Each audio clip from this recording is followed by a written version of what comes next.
Well, here we go.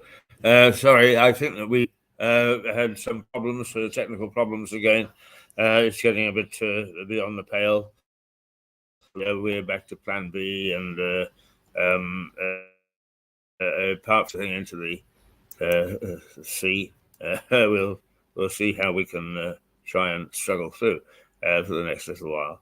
But let's try and go back to where we were. The other, so it seems that we're not too interrupted, and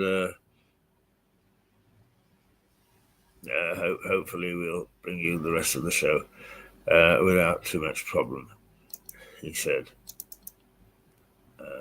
And what we were doing is we were to Mirador. Give us back our town. Beer, wine. So, thank you for... No, we weren't. Oh, dear.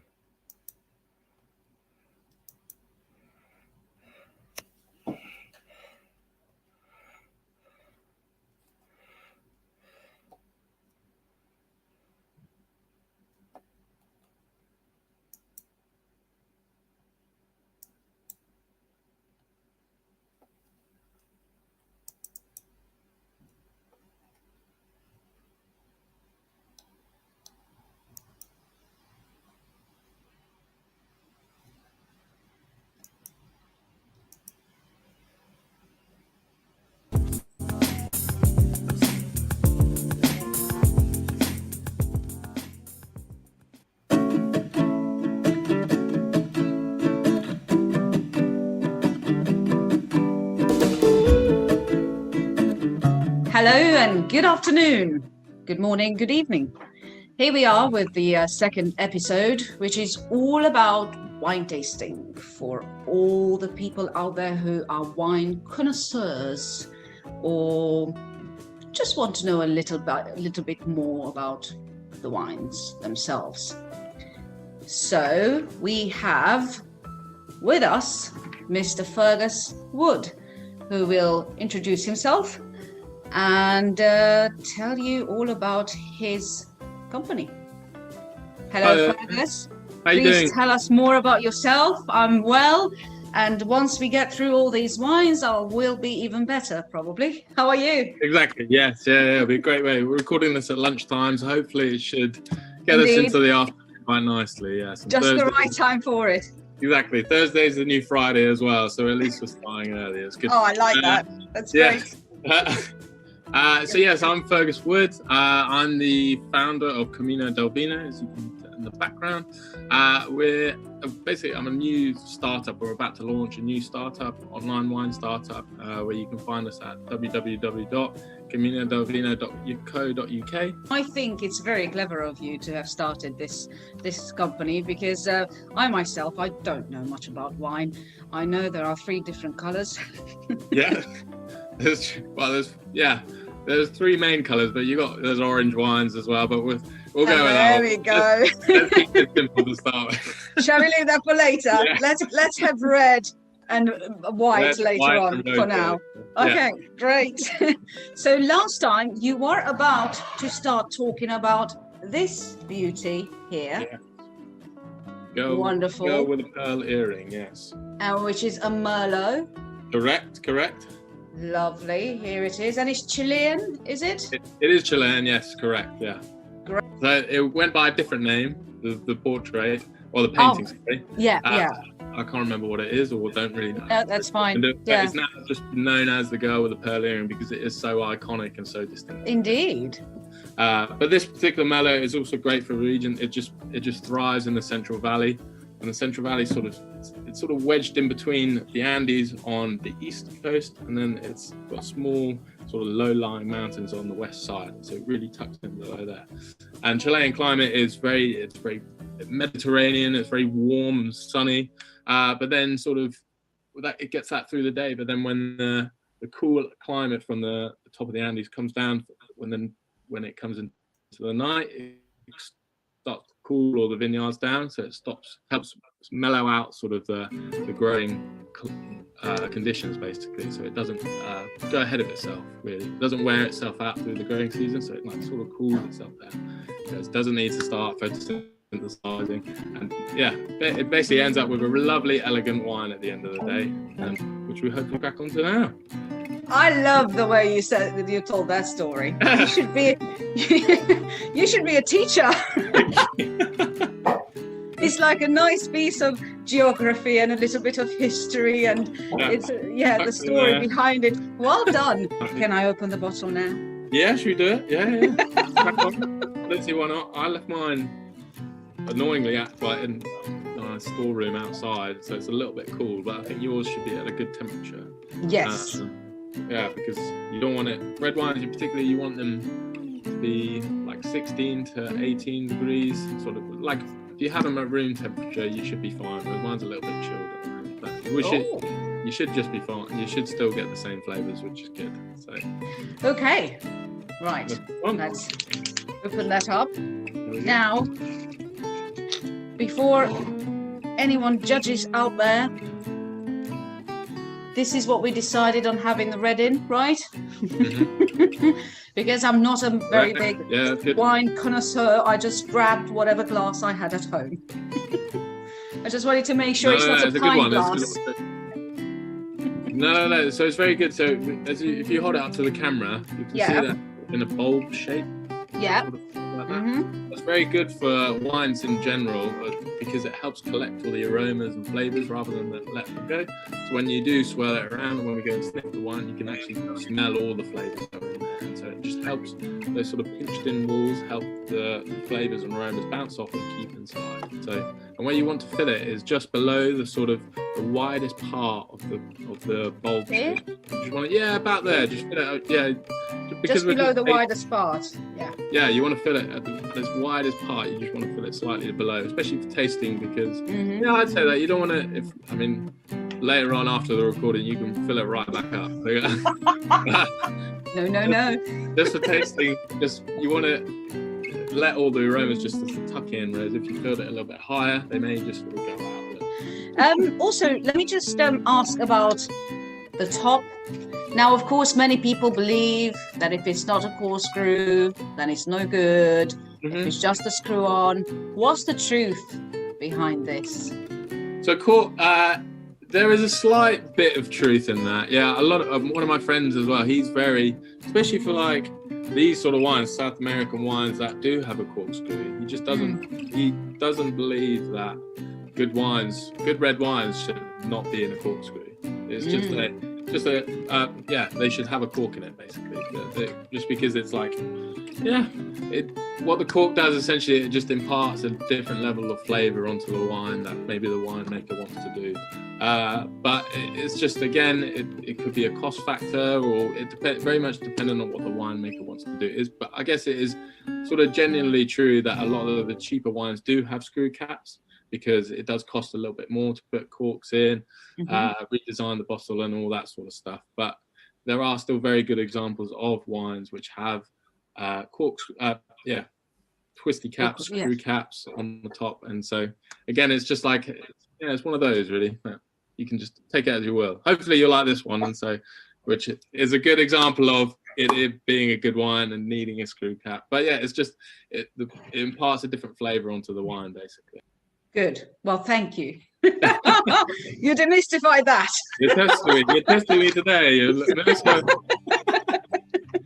I told you I'm a novice, so whatever pops in my mind, I shall ask. I don't know if it's silly or not. I like it. Very good. So now to the important part. The important part. Is that okay? Yeah, that's good. That's perfect. Yeah, that's great. So lovely. So what you swirl. You just want to give it a quick swirl. You should be able to, if you just gently put your nose over it, I can you can smell it already. You should be able to smell like fruit flavors already. Yes, indeed. Yeah, so they're quite typically, especially for this Merlot, they're typically red fruit flavors, so such as strawberries. I was going to ask, is there strawberry in there somewhere? Exactly, yeah. So that's very typical of a good Merlot, and sort of representing what the grape can offer. And so give it a big swirl, and then if you want to dig deeper, put your nose in it, and you can try and pick up, especially if you do go a little bit deeper, some floral notes as well that maybe the wine should have as well that could be present in this. If you can smell it, I can definitely. Oh dear. No. What are you going? Floral. What type? But if not, no worries. If your nose may not be particularly as attuned as mine, but it's something you may get to develop on later on. All right. Yeah. You may as well be able to pick up maybe a slight bit of bell pepper sort of flavor, like green pepper. Herbaceous. Yeah, herbaceous. Yeah. Interesting. You see, I would never have associated green bell pepper with wine. There we go. Yeah. It's healthy. It's full of fruit and vegetables. We need more of this. Yes, exactly. Right. Yeah. And then very good. So we passed the first test. We've done the smelling. So these sort of flavors as well that you can pick up in the aromas essentially of the wine. You should be able to taste as well when we start to sip the wine as well. So they should.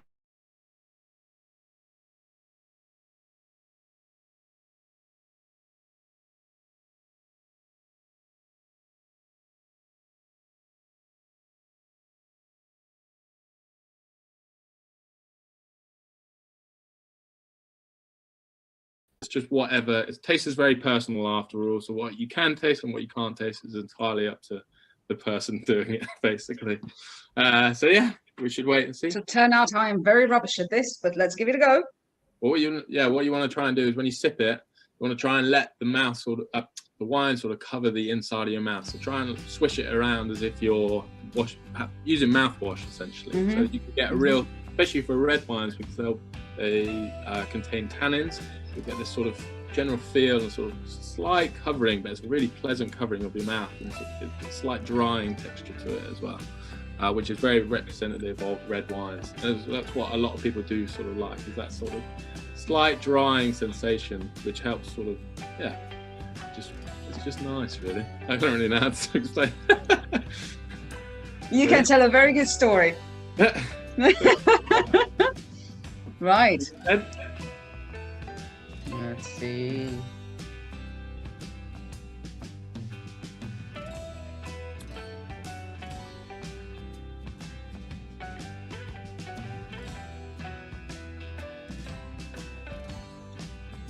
That's very nice. Good. Don't ask me about fruit. I already told you the most important. Yeah, exactly. Yeah, we'll just get. That's what I'm saying. As soon as if you pick it up in the nose, just write it down whenever you're tasting. If you're doing a tasting thing, the same again. I've got the exact same one. But yeah, can you sort of feel on your tongue a slight dryness? Yeah, that's what tannins are basically. There's slight dryness, and this particular Merlot as well, given the region that it grows in and the climate, and quite like medium. They're not too in your face. That some wines we may explore later down in the line. They're not too like really boom, but they're not too sort of soft. It's a nice middle ground. It's a nice like midweek wine, I'd say. You just get on with it. It's very easy to drink. It's a good conversation wine, though, isn't it? Yes. Talking about the label, and then you have a sip, and then you're like, they matched it beautifully, I think. Very good. So, would you say that different red wines contain more or less tannin, or is the amount of tannin the same? It's not, is it? Well, in red wine making, for instance, the tannins particularly come from the skins, and maybe sometimes the stems especially in the classic vineyards that they use. They sometimes put the stems in with the fermentation process, but the skins contain most of the tannins, and this is what is distinguished between red wine making and white wine making, is that red wine fermentation process contains all the skins in it with the wines, with the grapes, so all the grapes, whereas in the other one, they crush and then press the white wine so that it's just the juices that are fermented. So there's no skin? So there's no skin at all, yeah. So that's why tannins, you will never feel tannins in white wine. White wine. Yeah, it's only applicable to red wine. Yeah. I like this. Yes. Yes, I don't think I like the red wines that contain too much tannin, because when I taste that dryness a bit too much, I can never explain it. It seems, I don't know what's the word for it. What's the best word? Is it too dry then, or too something? But I can never explain. But whenever I taste, go ahead. I mean, it's quite intense, isn't it? Especially when you do get a big bombshell in your face, in your mouth, of a big tannin grape. It's not for everybody's liking, definitely. But I think definitely this one is a lovely sort of evening. Pop it on by the fire party. Now they're in, maybe outside of lockdown periods with other people, friends and stuff like that. You can have a couple of bottles of these on a Friday or Saturday night and let everything go. Yeah. Even for an everyday wine with some food, or in the evenings, I would definitely recommend. It's very, very nice. Nice. Right, just a little bit more and then I'll put it away.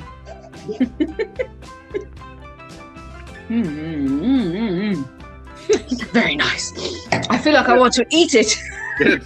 And you feel as well, I noticed on my last gulp as well, like my tongue being sort of quite fresh in itself. There's like a minty flavour.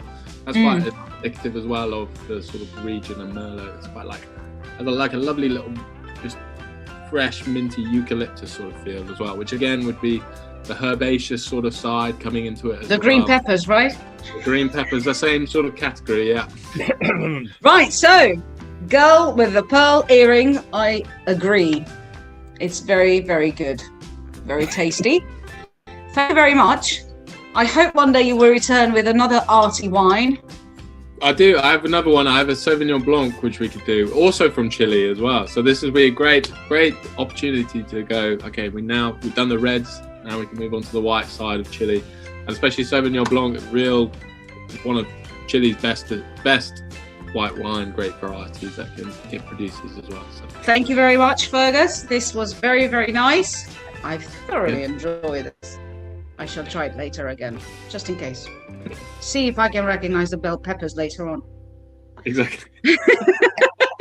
Right. Thank you very much. We shall be back next time. Thank you. Thank you to the viewers, and thank you to lovely Mr. Wood. Thank Bye-bye. you.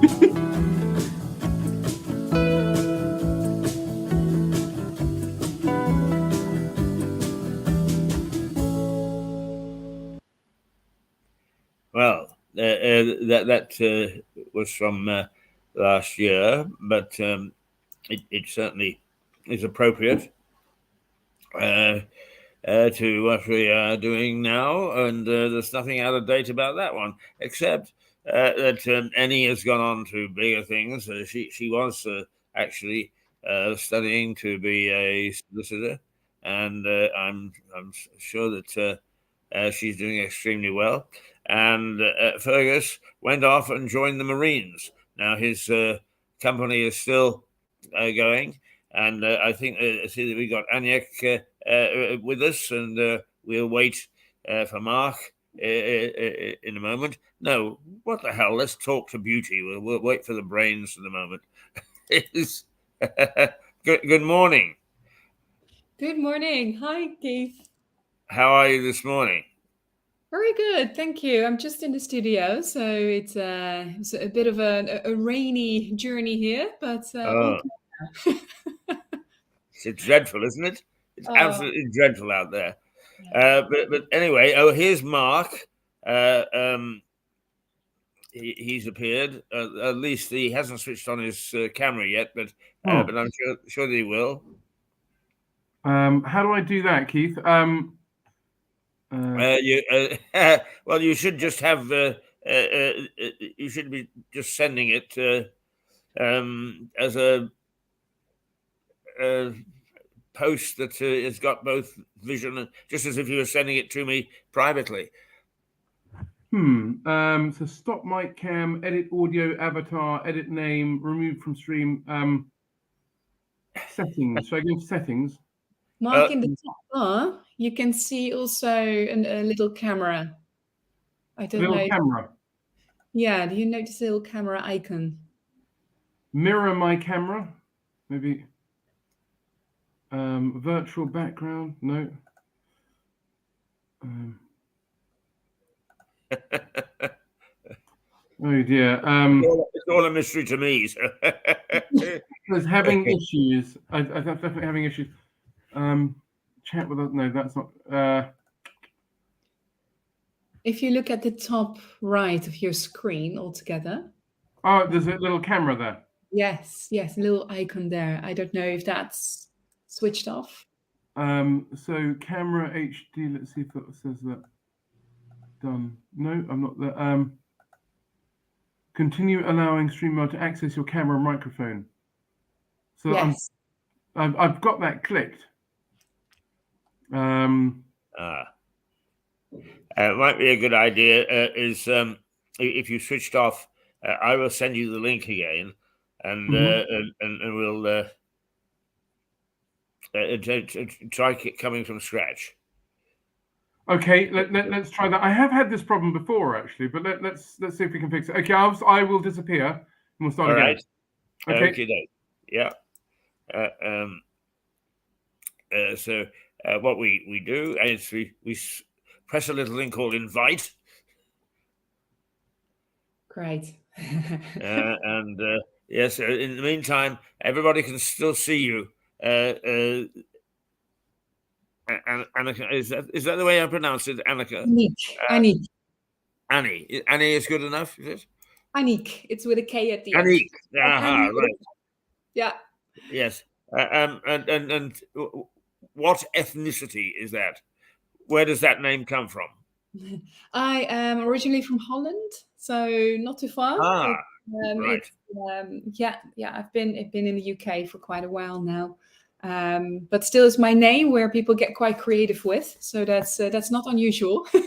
Yes, we just had a lady who was born and raised in Hungary. She's moved on now to become a famous solicitor, but she presented for us for a couple of years, and her name was Aniko, but nobody could get their mouths around that, so she just shortened it to Annie. But the trouble is, have you got any? Sometimes when I people are like, is Anne okay? I'm like, okay, let's do that then. Well, because your system is working, you've got up the little tag Aniek there, so everybody knows that. Right, here we go. Here's Mark. There we go. Look at that in full glory. Sorry, Keith, I can hardly hear you. So I've done this on my phone now. Right. Okay. Well, we'll try and. I can't really hear you, I'm afraid. Well, we can hear you. You can hear me. Just see. I can connect it to a speaker. Just a minute. Okie doke. We have wonderful scenes of everybody not understanding the technology. What I really like is that on every package it says now 2 steps and away you go. And 13 steps later, not understanding a word that's been said to you, and you're still not on the go. Oh, dear. They really got to get their act together. There we go. I think that we've got you on the screen. Yes. Can you hear us now? Sorry, I'm still not getting any...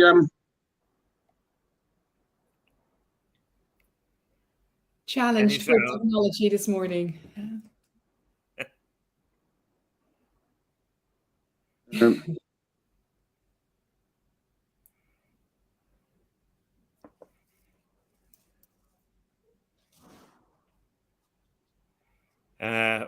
I'm not quite sure what to do, Mark. I think what we'll do is while you're trying to figure out the sound, I think we'll talk to Aniek.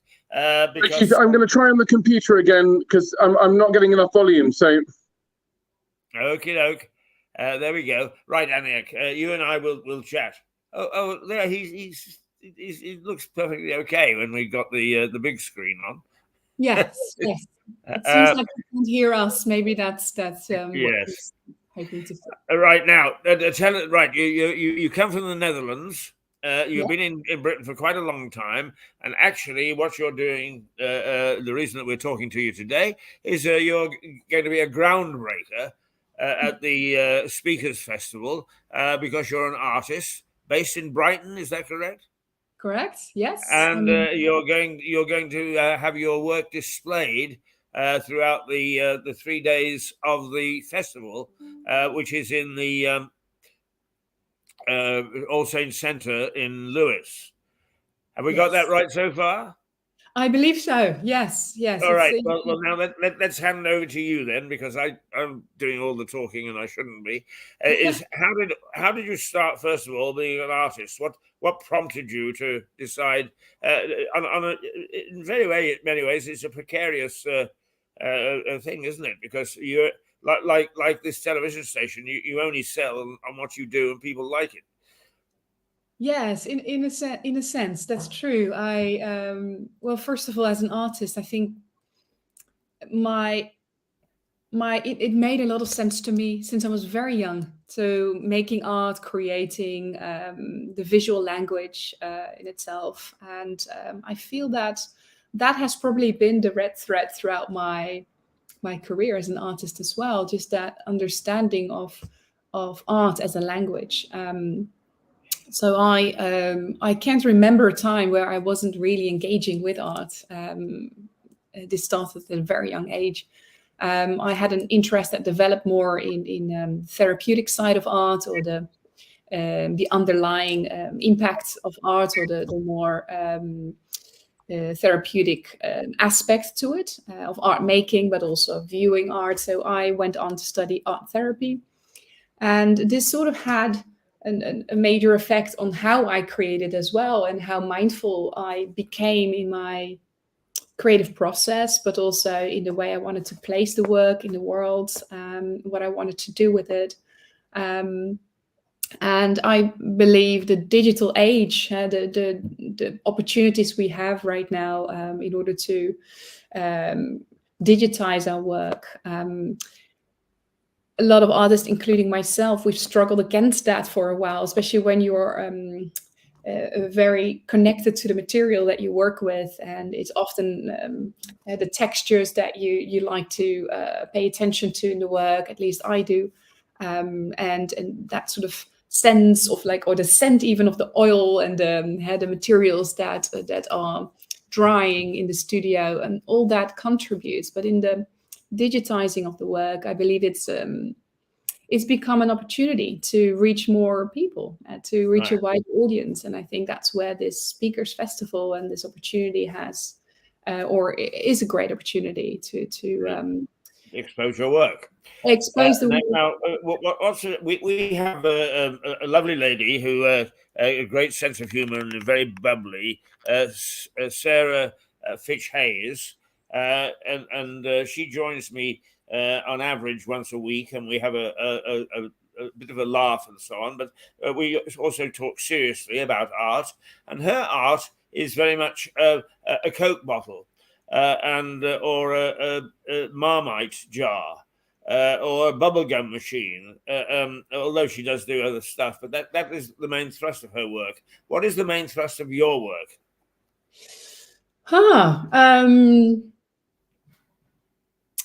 I suppose I'm a multidisciplinary artist, but I think my real passion lies with abstraction.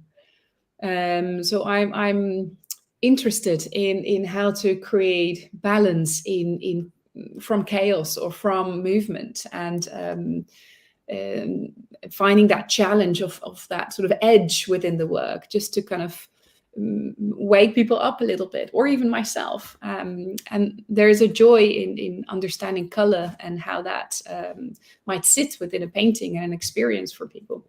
So I think that is probably my angle with it. Is also about the viewer, the beholder, like how do they experience something, and what does that mean? How does that connect with themselves, but also with the art in itself? Well, what do you say connect? But basically, it has to be a little bit of you connecting with those people that view your paintings. I mean, I'm mindful, for instance, that on my wall at home, I have a painting well, I have several actually, what I call my Robinson collection, and they were done by a man who didn't start painting until he was 85. Yeah. And he was a draftsman before that. Mm. And I, to me, it connects because I knew the man, I know the background, I can look at it and I can see Robert Robertson in there. And so that's the special link with me. So what's your special link with your viewer? What do you really want them to see in you? That's a very good question and a very difficult question. I think it's, I'm not entirely sure. And I think that has been an exploration. And I think I still try and find that answer. And I'm searching for that answer through my work. But I hope that people will find a certain interest, I suppose, in the complexity of it. And I don't know if that's the complexity of my mind or if that is a joint search for the complexity of being, of engaging in the world in general, to sort of open that up a little bit, that dialogue. So I think these experiences, these paintings, they're often for me a way to start a conversation. For example, on Monday, it's Blue Monday, and it's an opportunity for me to put another installation on, a video installation on in Brighton. And that particular one is based around a monochrome blue painting, and it moves according to a breath cycle. And that is a very, maybe more conceptual piece that I hope will connect with an audience, that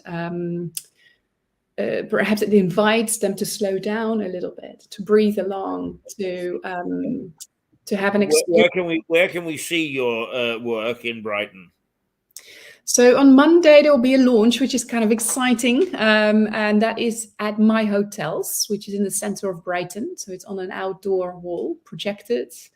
And that will run for 5 days in the evening between 5:30 and 8:30. And besides that, at the moment, there are visits to my studio available by appointment. And hopefully the Speakers Festival will be a next opportunity for those that have signed up for that or booked their tickets there. I'm on Instagram, social media, so that's usually a place where people get in touch as well, and very happy to connect with people. Right now, I won't say it's unusual to display art at a speakers festival, but the one seems to be the distaff, if that's the right word, of the other. Why is it important to you to have your work associated with the speaker? I think this is a very interesting one. I was asked if I was interested in having my work displayed at the Speakers Festival. We haven't decided whether there needs to be a specific piece of art connected to a specific speaker on the day. So it might be that this is going to be quite a random addition for them to have as part of their setup. What I hope is that it's going to add a point of interest and perhaps an aesthetic feature that can help people connect maybe more with what the speaker is talking about. It's abstract, which is not going to be too specific in terms of associations and storylines. So hopefully it will not draw away from what the speaker is talking about, but actually enhances that level of connection and attention, really.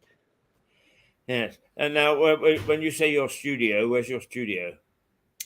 I'm currently in the studio, and it's in the open market. I don't know if you're familiar with that. It's not too far from the train station. Right. I think I've been there. Yep. Yeah, it's a very interesting, eclectic place. A lot of small traders downstairs, and I have a studio on the balcony. So we have a few creative businesses up here, and I'm one of them. Right. it's a lovely combination there. You hear all the people having their food and their lunch whilst I'm painting away. Well, I mean, it sounds very artistic, doesn't it? I mean, it makes me think of Paris, where people, artistic people, creative people, pop up in the most unrealistic backgrounds, and it gives us a sort of magic and mystery. Yeah, right. Keeping it real. Are you an national appearance of the book? Sorry, you're cutting out for a moment. Come back. There we go. Yeah. I mean, very, very briefly, because we've explained this to people, is we broadcast Hart Hotel in Lewes, a 15th century coaching inn, and we occasionally have problems with the internet because the walls are 10,000.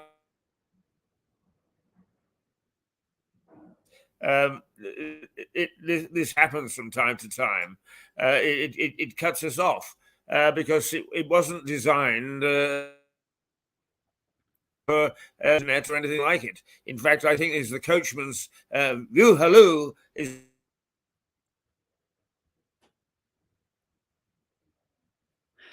Keith, I lost you for this moment. I think, yeah.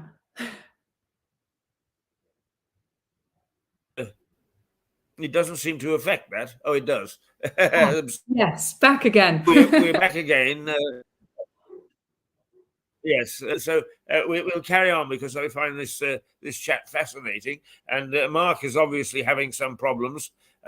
His knowledge of technology is about the same as mine. I normally have somebody here to help with it, but I don't in the last couple of days, and so when something goes wrong, it just has to go wrong. I just heard little bits of described about the coach house, and it does look fascinating and beautiful behind you. So I can imagine it can come with its challenges. Well, I say to people that, I mean, I don't know whether you're familiar with Tom Paine, who is a favorite son in Lewes. Tom Paine was, according to Bill Bryson, the man who named the United States, because he wrote in Lewes. He was here as a customs man, and he wrote books called things on the rights of man.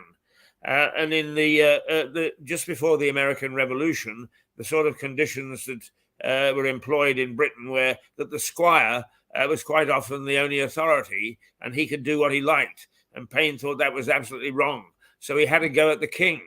And the king, who was George IV, and who had sowed his wild oats in Lewes, didn't take kindly to this criticism and said, "If you don't stop it, I'm going to hang, draw, and quarter you." And our Tom said, "No, I'm not going to stop. I'm going to go to the States. I'm going to talk to these people in Boston and tell them to actually launch a war of independence and break from Britain." And that's exactly what he did, and that's exactly what they did. So he is the key revolutionary. Amazing! Wow. This is where the he sat under those rafters and penned the rights of man. Fantastic! Wow, it's such a beautiful town as well. I've had the pleasure to come and visit a few times over the years, and it's beautiful, very historically interesting, and you can see there's many stories that exist there and probably live on. You said that some of your art comes from the jumble of your mind. Right? Those weren't the exact words, but that was nice massive thoughts which actually get translated into your paintings. How do you pick up on experiences? I mean, for instance, you say, "I've been to Lewes. It's rather beautiful." When you're trying to do a concept of a painting, do you sort of start to think about the experiences or the places or whatever? I do at times, especially when I'm traveling, for example. I like to bring a little sketchbook with me, and it's usually not like my major art kit, but it's a small way of kind of keeping it's like a journal for me, but a visual journal. And then I absolutely, I will see certain features or colors. I'm drawn to the abstract elements and don't even look at the architectural aspects, let's say, in the sense that I need to get it exact, but there might be certain lines or features that I'm really drawn to and that I'd like to hold on to in a way or remember. And they might feature again in paintings later on that I might make in the studio. So I do that. I haven't done that for Lewis yet, but that might be a really nice opportunity when I visit next. Well, I assume that you'll be down the weekend after next. Yes, I will come and visit. I would imagine that those people who come in to listen to an author in the flesh, as it were, would like to see the artist in the flesh. So I'm sure that Mark will be saying to you, Aniek, will you please come down and will you please appear on stage, sort of thing, for a little while, which I think would be rather nice. Lewis does have a very strong tradition of art. We've got a nice gallery here. In an old brewery, believe it or not, and they raised money to have it kitted out properly. And there is a lady, and I think is Miss Patel, who is Peterson. Miss Peterson, that's right, and she displays not only her work but other works. And she tends to have themes. For instance, when they threaten to cut down all the trees on the downs, so she starts a tree theme. Yeah, and invites artists. More of an activist angle. Yes. Are you an activist or a pacifist? Oh, is there somewhere in between? I'd like to think that I have passion for certain causes, and I do, but I don't know if I would call myself an activist. But I think whenever creating, I think artists in general, they will have an opportunity to use this. It's quite powerful, I believe. It's something that people will might wake up on when they look at something. They're like, "Oh, yeah, what does that mean?" And then they read a little bit more about it, or they might get into a dialogue with the artist about the story behind it. And I think that can help facilitate a dialogue and conversation, which I think is often more important. Yeah, well, I mean, art really is a very powerful vehicle. Going back to your own homeland, I can remember the first time that I saw Night Watch. I mean, just the size of it is very impressive. But the mere fact that during the war that they moved it around from gallery to gallery just so that the Germans wouldn't find it, it's quite stupendous. So actually, whenever anybody says Night Watch, I've got sort of all my own little history of it. Fantastic. I mean, that to me is sort of activism. Yeah, absolutely. You're right. Actually, that could also be seen in that sense. And it's a wonderful painting to even look at. And they I think they opened up to. They had a certain area where you could watch them restore it for a while, and that's been really fascinating to see. I only had the chance to go once over the last couple of years, but it was beautiful, very interesting to follow. Yes, it's awe-inspiring, I think is the word that he could do it. But I understand that it really, at the time, it took some time before people appreciated his art. That sort of, it's ho-hum. It's the old man in the street again. So it does take time to establish these things, I think. It does, yes, it does. And yes, there is another Dutch artist, Van Gogh, that most of us know, maybe with a worse story in that, where in his whole life he didn't really sell painting, maybe one, but it's quite a sad story for me to sort of hear as an artist. Often I think about that and I'm like, gosh, that's it's difficult. But on the other hand, there's been that urgency for him to really create, and I think that was just, however, it had to be part of his life. Yeah. Now you're a Dutch by background, and we've just talked about the marvelous art in the Netherlands, in Amsterdam particularly. But why do you think that your homeland has become such a magnet for art? I mean, if you talk about art now, you automatically think about the Netherlands, about Amsterdam.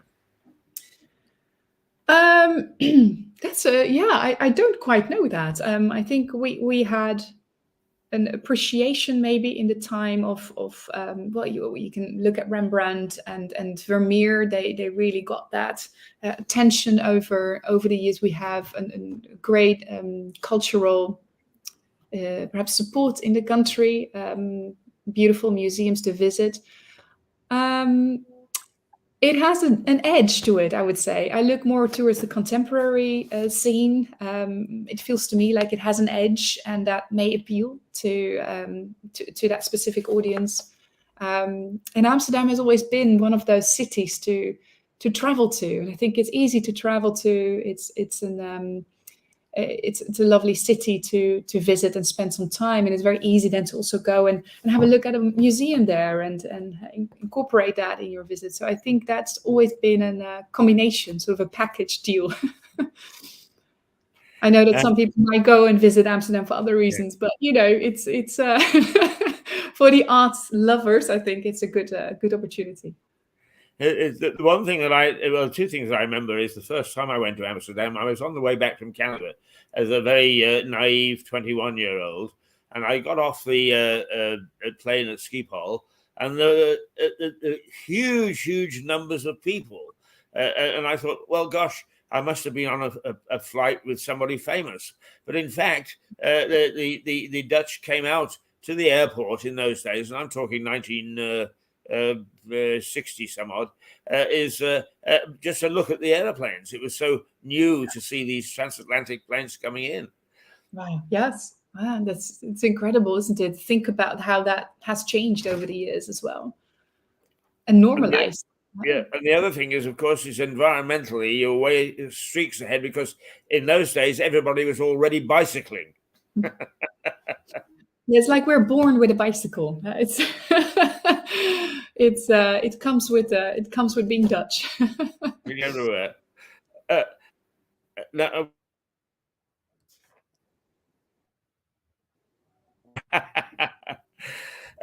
Aniek, I doubt if we're going to get Mark back, but I'm delighted to have been able to spend the time with you. Now, just before you go, because we're coming up to 9:56, so at 10 o'clock we sort of change our emphasis. But,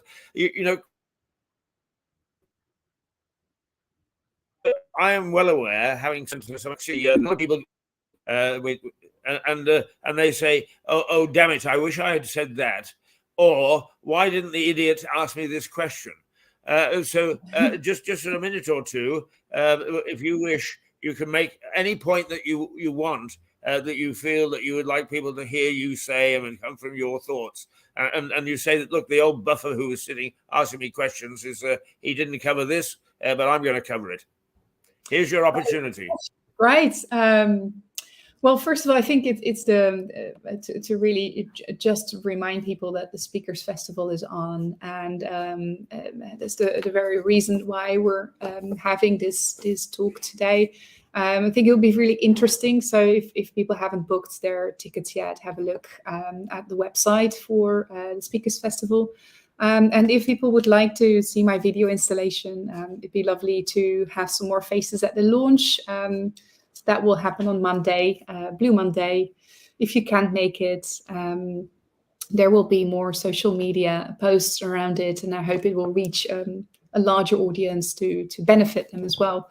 It's just I really appreciate the chat. It's been really interesting to talk. Also, and this is for me quite a new experience as an interview.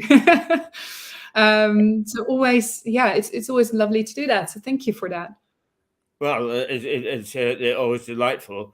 to have charming guests. I mean, not only you charming, but I know that people will walk into All Saints and take a look and say, yes, this is a talented young artist. And we need talented young people, and we need to encourage them. This program channel is famous for telling everybody off. I mean, I normally start off each morning saying 650 members of Parliament we have, and I wouldn't give you tuppence for any of them. So that's the.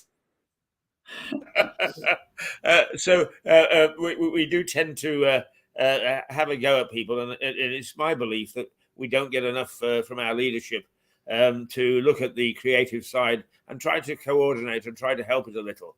They like to turn up to the openings and have a glass of champagne and have their photograph taken, but then they wander off and nothing more transpires.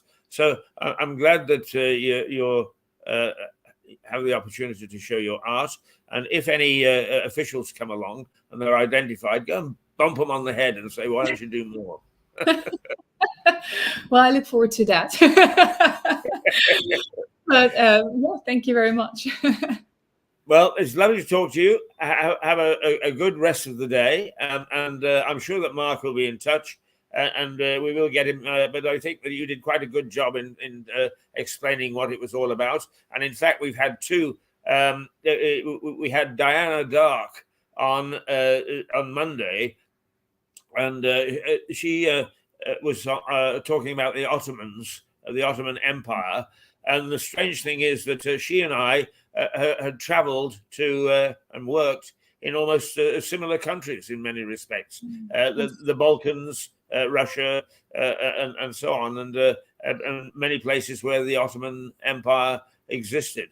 So we have slowly been trying to raise the awareness that this is all happening, and I hope that we are not a television service that puts bums in seats.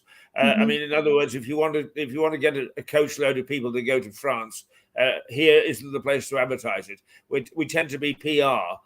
We tend to be rather nice to be associated with, as it were. But it is. I'm sure that a lot of people will pick up on the fact from you appearing and from these other people appearing that this festival is going to take place. It's always reasonably well attended. Let's hope that the doors are overflowing and people get to see your art. Thank you for being with us. Thank you very much. Thank you, Keith. Bye. Bye-bye. Well, there we are. Just a little bit of interference there, but not too bad. And I had to make a call as to whether we should go ahead this morning, and I'm glad that we did, because we've got a rather a pleasant young lady there, and very interesting. And the people that are taking part in the book festival, which takes place not this coming weekend, but Friday, Saturday, Sunday, and you can find some stuff that shows you who's speaking and who's on, and all over the place, and well worthwhile picking out and spending a few bob and going to hear some of these people who have been there and done that, and most of them have, and fantastic experiences. Me, you get to hear for nothing.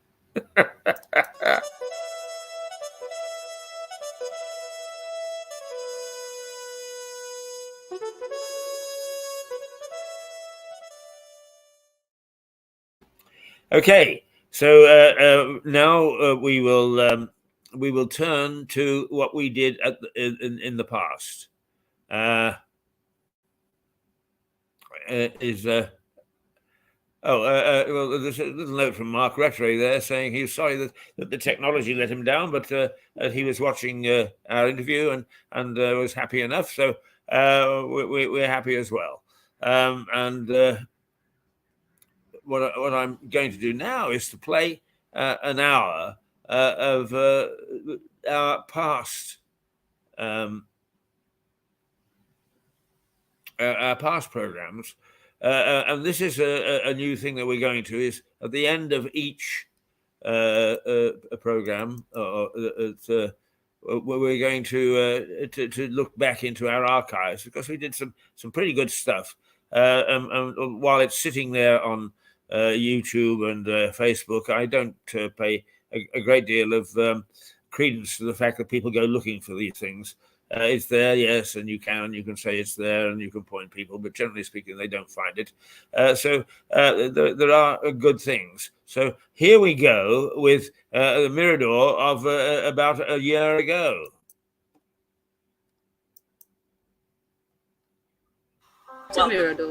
Give us back our town. Beer, wine. So, thank you for joining. Hey, Ellie, come on, give us a kiss. Come on. Do admire the hanging gardens of Babylon on the way. They can't even cut that back properly. Hello. At last I've caught you asleep. You did hold up a Bible upside down, but you held it up.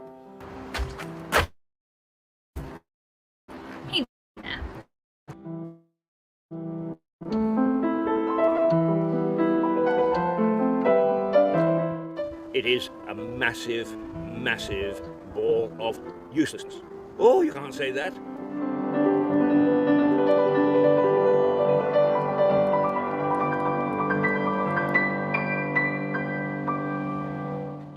Why is it my romances all go wrong? Annie was the first girl her mother thought me twee. She sent a big invitation with an RSVP. It is wonderful to end a day like this, where I am completely sober and articulate, and I'm surrounded by people who cannot put two words together. You said end the day like this. Isn't this the morning program or something? Yes. Okay. You're ending it already? Yeah, well, you've been drinking all day. All day? It's all right then. It is the morning program, you know. Well, you will be drinking all day. Oh, God, after this I will.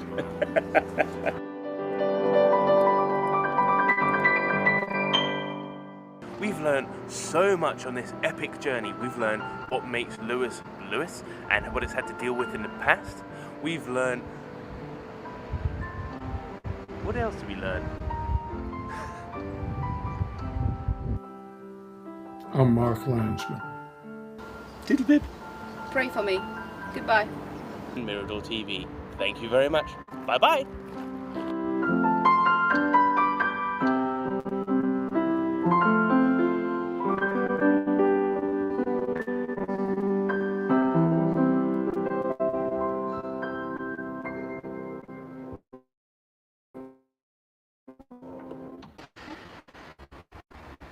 Well, Major Thompson still exists.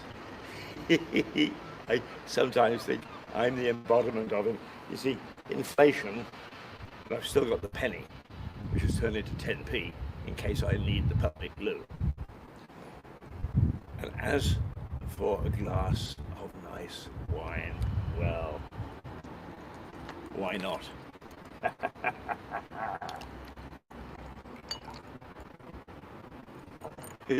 Just the one, Miss Annie.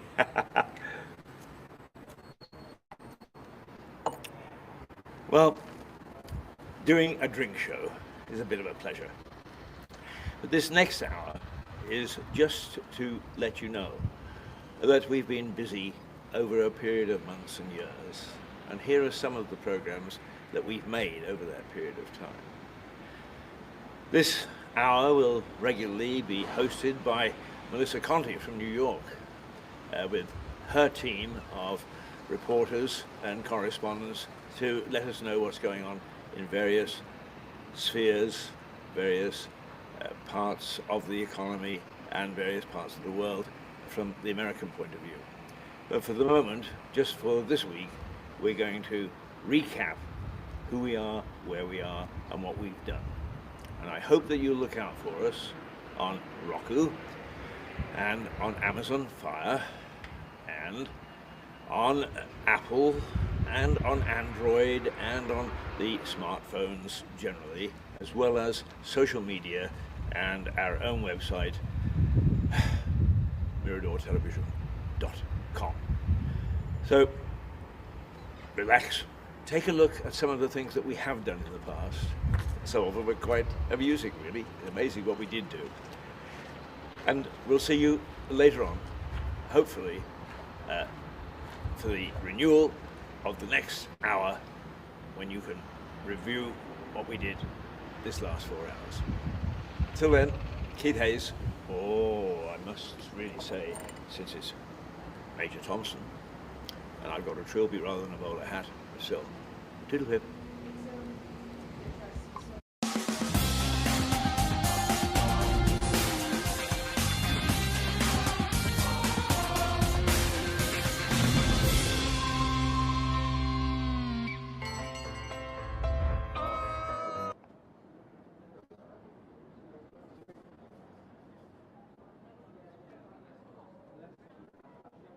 Hello, hello, hello.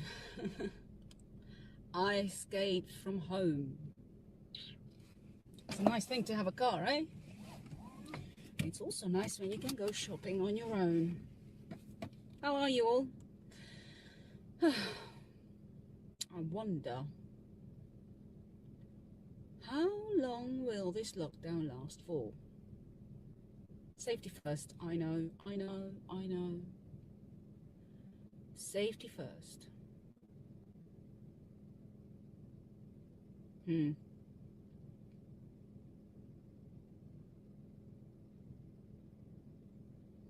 But I want to get out. I want to be able to meet with my friends. And perhaps take the children out and let them go wild. Anyone else feel a little bit crazy? Anyone else had enough of being at home? This is exactly how I feel. There. I want to break free. I want to break free.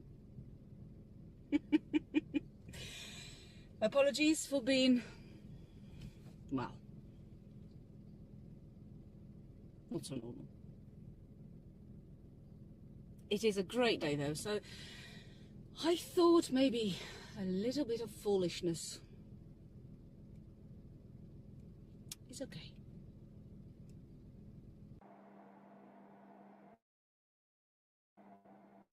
In normal times, you can brainwash people, but during a pandemic, you really see the worth and the importance of different kinds of work. I think you can also see the worth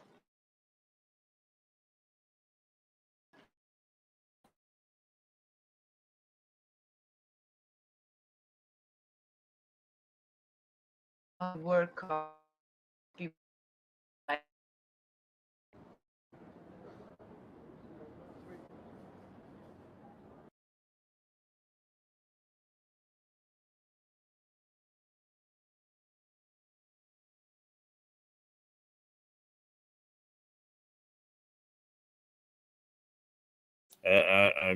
We were able to bring you clearly enough the interview with the beautiful little artist, Aniek, and just to say a little something about the Speakers Festival. So that's going to be it for this morning. I'm not happy that we're leaving you this early, but I think that it's better that we try to sort these things out. I started off this morning and I looked at the example of it, and it was amazing that it all worked. Come the second time, 10 minutes later, and it didn't work. So we're just going to have to go back to the drawing board to bring you. I think it's not bad stuff. All right, till tomorrow, and hopefully by then we will have it all sorted. This is Keith Hayes, Mirador Television and coming out of the White Hart in Lewes. And it's a program. There's a potpourri, really, a bit of this and a bit of that thrown in and battered together into some sort of an omelette. But you can't make an omelette without breaking eggs, they say. And the eggs that we're breaking at the moment are far from perfect. So until tomorrow, diddle pip.